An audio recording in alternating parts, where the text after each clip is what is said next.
Assalamualaikum dan selamat sejahtera. Nama saya ialah Nora Syahira Aina binti Nasir. Nombor matrik saya ialah 277699. Dalam video ini, saya akan menerangkan tentang hukum adat dan undang-undang. Hukum adat yang saya nak terangkan ialah bentuk dan pelaksanaan adat berpatih dan juga bentuk dan pelaksanaan adat temenggung. Dari segi undang-undang pula, saya akan menerangkan tentang undang-undang di negeri Melayu iaitu Undang-Undang 99 Perak dan juga Undang-Undang Tubuh Johor. Okey, adat di Malaysia terbagi kepada dua iaitu adat berpatih dan adat temenggung. Yang pertama ialah adat berpatih. Adat berpatih diasaskan oleh Datuk Perpatih Nasir Batang dan beliau telah merangka undang-undang yang dinamakan adat berpatih. Adat berpatih ini diamalkan di Negeri Sembilan dan Nanning. Ia bersifat matrilinear iaitu kaum wanita diberi keutamaan dalam masyarakat. Seterusnya ialah pelaksanaan adat berpatih, iaitu dari segi sistem pemerintahan. Berikut merupakan susunan hierarki pemerintahan adat berpatih. Mengikut hierarki pemerintahan adat berpatih, pelantikan pemimpin dibuat daripada peringkat paling bawah, iaitu anak buah diikuti oleh buah pak, lembaga dan undang yang kemudiannya melantik yang di-Pertuan Besar. Adat berpatih menekankan unsur demokrasi, permufakatan dan musyawarah dalam menyelesaikan masalah. Yang di-Pertuan Besar merupakan pemerintah tertinggi tetapi tidak berhak memilih pembesar. Setiap keputusan baginda dibuat setelah berunding dengan undang. Adat berpatih ini tidak mengamalkan kuasa mutlak tetapi mengalihkan kuasa tersebut kepada individu mengikut peringkat. Seterusnya ialah dari segi perundangan. Yang pertama, undang-undang jenayah bersifat pemulihan, berperi kemanusiaan dan bertimbang rasa. Yang kedua, orang yang membuat kesalahan akan didenda berdasarkan kesalahannya yang mangsa diberi ganti rugi. Sebagai contoh, seseorang yang cedera akan diberi ganti rugi dalam bentuk ayam atau kambing bergantung kepada keadaan lukanya. Yang ketiga, hukuman mati hanya dikenakan ke atas kes yang serius seperti penderhakaan. Dari segi pembahagian harta, harta bukan hak perseorangan tetapi adalah hak milik kelompok kekeluargaan secara bersama. Harta dalam masyarakat tidak boleh dijual kepada kelompok keluarga lain dengan syarat tertentu. Berikut merupakan jenis warisan harta. Yang pertama ialah harta pusaka. Harta pusaka merupakan harta perempuan yang diwariskan kepada keturunan perempuan. Yang kedua ialah harta pembawa. Harta pembawa merupakan harta suami yang dibawa ke dalam keluarga baharu setelah berkahwin. Yang ketiga ialah harta dapatan. Harta dapatan merupakan harta perempuan yang diperoleh sebelum berkahwin. Dan yang terakhir ialah harta sepencarian. Harta sepencarian merupakan harta suami isteri setelah berumah tangga. Seterusnya ialah dari segi kekeluargaan. Yang pertama, setiap ahli suku adalah bersaudara. Yang kedua, dari segi jurai keturunan, keluarga sebelah ibu diutamakan kerana jurai ini melahirkan suku. Dari segi perkahwinan pula, apabila seorang anak perempuan berkahwin, suaminya digelar orang semenda. Lelaki semenda dikehendaki mendirikan rumah bagi isteri dan anaknya di atas tanah yang dimiliki oleh keluarga belah isterinya. Dengan demikian, rumah tersebut akan menjadi hak milik isterinya. Saudara mara tidak boleh campur tangan dalam masalah perselisihan orang semenda dengan isteri dan anaknya. Adat berpatih mengamalkan perkahwinan eksogamik iaitu perkahwinan mesti dengan suku yang berbeza kerana hubungan antara ahli suku amat erat dan dianggap bersaudara. Seterusnya adalah dari segi kemasyarakatan. Bagi adat berpatih, ahli dikelompokkan ke dalam kelompok kekeluargaan seperti suku. Terdapat 12 suku dan suku dianggap sebagai keluarga yang besar. 12 suku tersebut ialah anak Aceh, anak Melaka, Batu Belang, Batu Hampas, Biduanda, Mungkal, Payu Kumbuh, Seri Lemak, Seri Melenggang, Tanah Datar, Tiga Batu dan Tiga Nenek.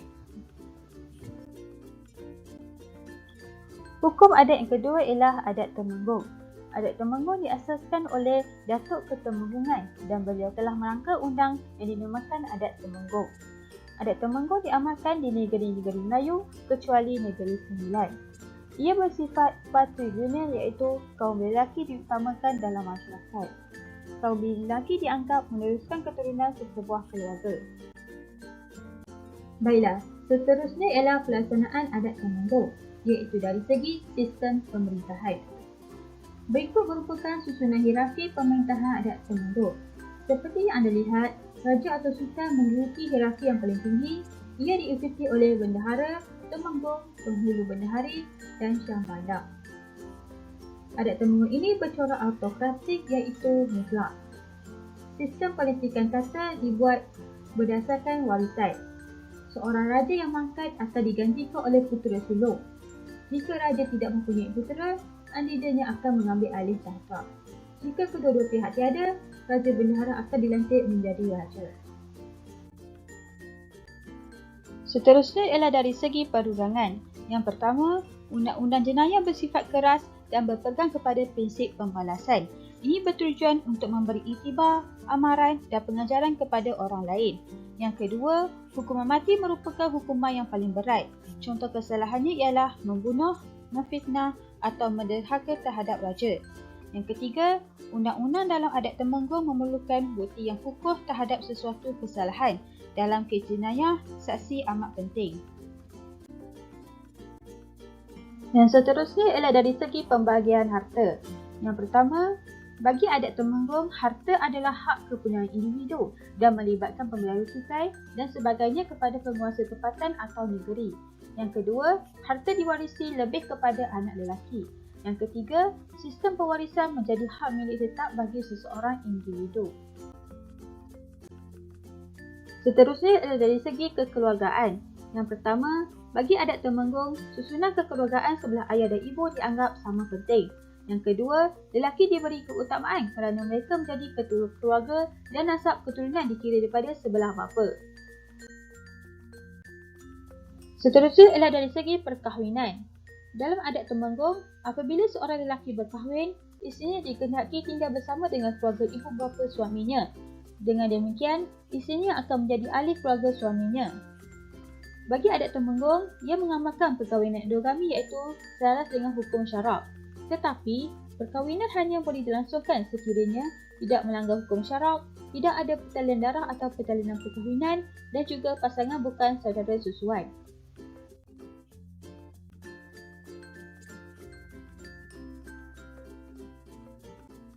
Baiklah, saya akan menerangkan tentang bahagian undang-undang pula.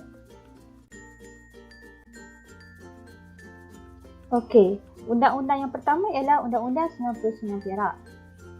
Undang-Undang 99 Perak ini mempunyai pengaruh adat pepatih dan adat temenggung.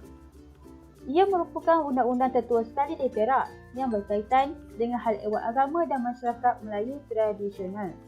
Undang-Undang 99 Perak ini menjelaskan tentang tugas dan tanggungjawab pemerintah, kriteria tentang cara pemilihan pegawai kerajaan, peraturan adat istiadat dan juga undang-undang berkaitan pertanian dan penternakan. Prinsip-prinsip umum bagi Undang-Undang 99 Perak. Prinsip umum yang pertama ialah penzinaan.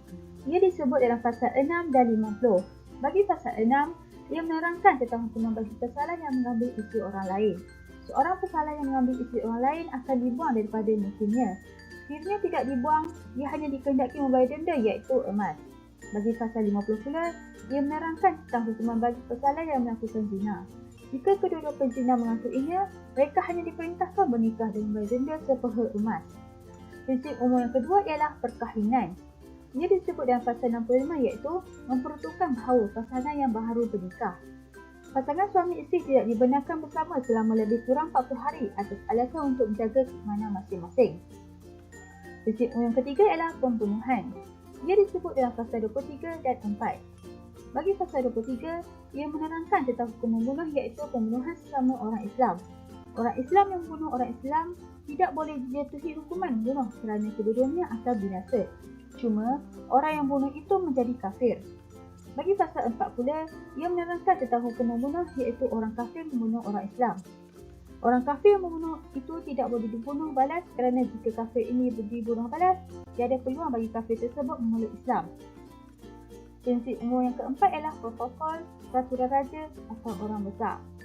Ia disebut dalam pasal 24 dan 77.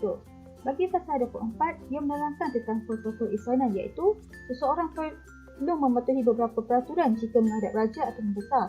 seperti menurunkan kepalanya, tidak boleh memandang muka raja atau pembesar. Bagi pasal 77 pula, dia menerangkan tentang peraturan raja, iaitu jika seorang raja atau pemerintah di negeri tersebut mangkat, maka tahtanya akan diwarisi oleh anak raja yang paling tua.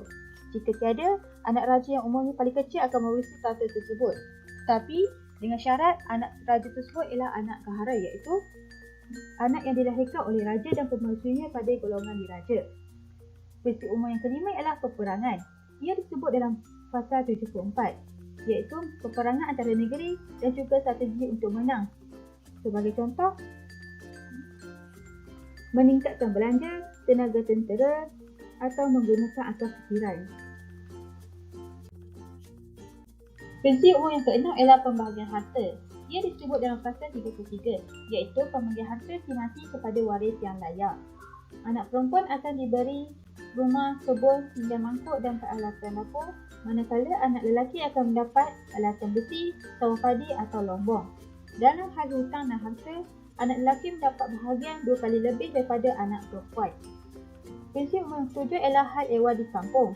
Ia disebut dalam pasal 21. Ia tentang kesalahan dan hukuman penduduk kampung. Jika kesalahan dari segi perlakuan atau pertuturan, maka dia tidak boleh dijatuhkan hukuman dari segi denda. Jika orang itu melakukan kesalahan buat kali kedua, barulah kesalahan itu boleh diambil tindakan yang sesuai. Prinsip umum yang ke-8 ialah orang dagang. Ia disebut dalam pasal 51.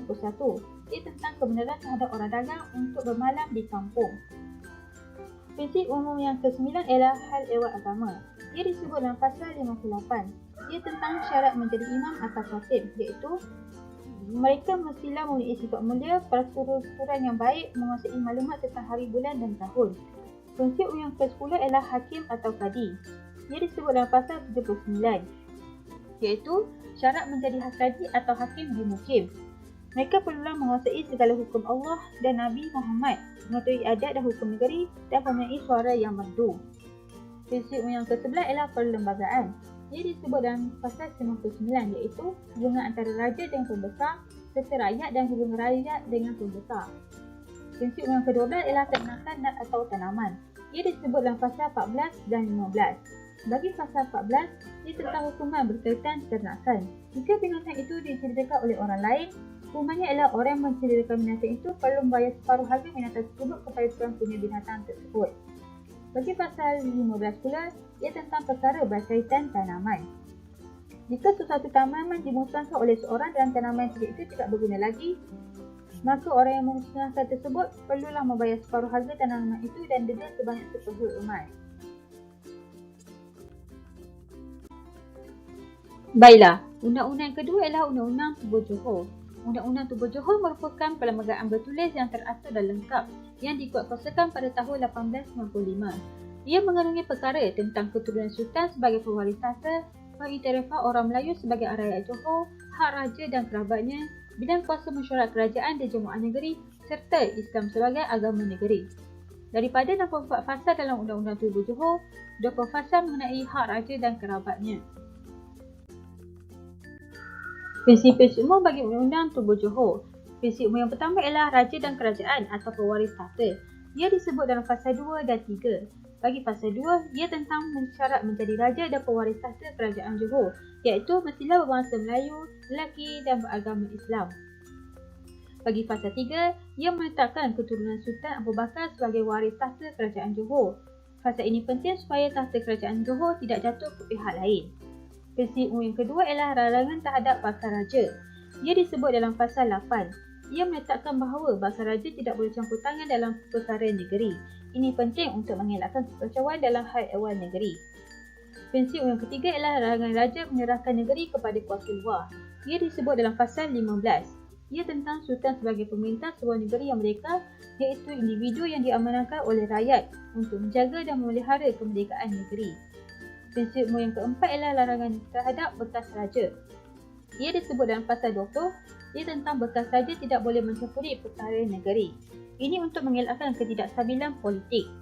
Prinsip yang kelima ialah anugerah sultan kepada kerabatnya. Ia disebut dalam pasal 23. Ia tentang sultan dengan persetujuan mesyuarat kerajaan boleh menganugerahkan gelaran Raja Muda, Bendahara dan Temenggung kepada kerabatnya. Tetapi raja juga berhak melucutkan gelaran tersebut sekiranya dibuktikan mereka telah melakukan kesalahan. Prinsip umum yang keenam ialah Jemaah Menteri atau Menteri-Menteri. Ia disebut dalam fasa 28, 30 dan 16. Bagi fasa 28, ia menerangkan tentang ahli Jemaah Menteri daripada pegawai kanan kerajaan menjadi ahli mesyuarat kerajaan yang dilantik oleh Sultan. Bagi fasa 30, ia menerangkan tentang syarat menjadi Menteri-Menteri Johor, iaitu mestilah berbangsa Melayu, beragama Islam dan rakyat Johor. Bagi fasa 16, ia menerangkan tentang larangan kepada ahli Jemaah Menteri dan mesyuarat kerajaan menyerahkan negeri kepada kerajaan lain. Jika mereka menyerahkan negeri kepada kerajaan lain, mereka dianggap berderhaka dan berdosa. Prinsip umum yang ke-7 ialah angkat sumpah dalam kalangan pegawai. Ia disebut dalam fasa 31 iaitu angkat sumpah oleh pegawai kerajaan yang dilantik menjadi menteri. Upacara angkat sumpah atau lafaz taat setia ini selaras dengan konsep bai'ah. Prinsip umum yang ke-8 ialah hak raja dalam pemilihan menteri besar. Ia disebut dalam fasa 34 iaitu raja berhak memilih menteri besar manakala jawatan naib menteri besar ditentukan oleh Jemaah Menteri dengan perkenan raja. Prinsip umum yang ke-9 ialah gelaran menteri. Ia disebut dalam fasa 39 iaitu tidak wajib bagi seorang pegawai kerajaan yang menjadi menteri besar atau naib menteri besar mempunyai gelaran datuk. Prinsip umum yang ke-10 ialah hak raja mengeluarkan menteri. Ia disebut dalam fasa 40 iaitu raja mengeluarkan seorang menteri yang berbuat kesalahan besar seperti melanggar hukum syariah dan undang-undang negeri. Prinsip umum yang ke-11 ialah fungsi Jemaah Menteri. Ia disebut dalam fasa 42 iaitu menetapkan fungsi Jemaah Menteri dalam membantu raja dalam segi pentadbiran. Raja menerima nasihat Jemaah Menteri bagi kebaikan negeri dan rakyat. Prinsip umum yang ke-12 ialah persidangan Jemaah Menteri. Ia disebut dalam fasa 43 iaitu menetapkan persidangan Jemaah Menteri diadakan sebulan 2 kali dan pada bila-bila masa sahaja apabila diperintah oleh raja atau menteri besar. Prinsip umum yang ke-13 ialah pelantikan ahli mesyuarat kerajaan. Ia disebut dalam fasa 45 dan 46 iaitu menetapkan fungsi mesyuarat kerajaan sebagai timbalan yang am kepada kerajaan. Ahli mesyuarat dilantik oleh Sultan atas nasihat Jemaah Menteri. Jumlah ahli mesyuarat kerajaan Johor dihadkan kepada 16 orang sahaja. Prinsip umum yang ke-14 ialah ahli-ahli mesyuarat kerajaan. Ia disebut dalam fasa 47 iaitu tidak wajib bagi ahli mesyuarat kerajaan beragama Islam atau bangsa Melayu tetapi mestilah rakyat Johor. Prinsip umum yang ke-15 ialah tugas dan kuasa mesyuarat kerajaan. Ia disebut dalam fasa 49. Fasa ini menerangkan tentang tugas dan bidang kuasa mesyuarat kerajaan iaitu mempunyai kuasa pentadbiran, memajukan ekonomi negeri, menjaga dan menaik taraf hidup rakyat. Prinsip umum yang ke-6 ialah agama Islam. Ia disebut dalam fasa 57 iaitu agama Islam sebagai agama negeri Johor serta segala jajahannya. Prinsip umum yang ke-17 ialah hubungan dengan kerajaan lain. Ia disebut dalam pasal 59 iaitu raja dan kerajaan Johor menjalinkan hubungan baik dengan kerajaan lain, khasnya kerajaan British. Baiklah, saya harap video ini dapat memberi sedikit informasi tentang hukum adat dan undang-undang di negara kita. Sekian, terima kasih.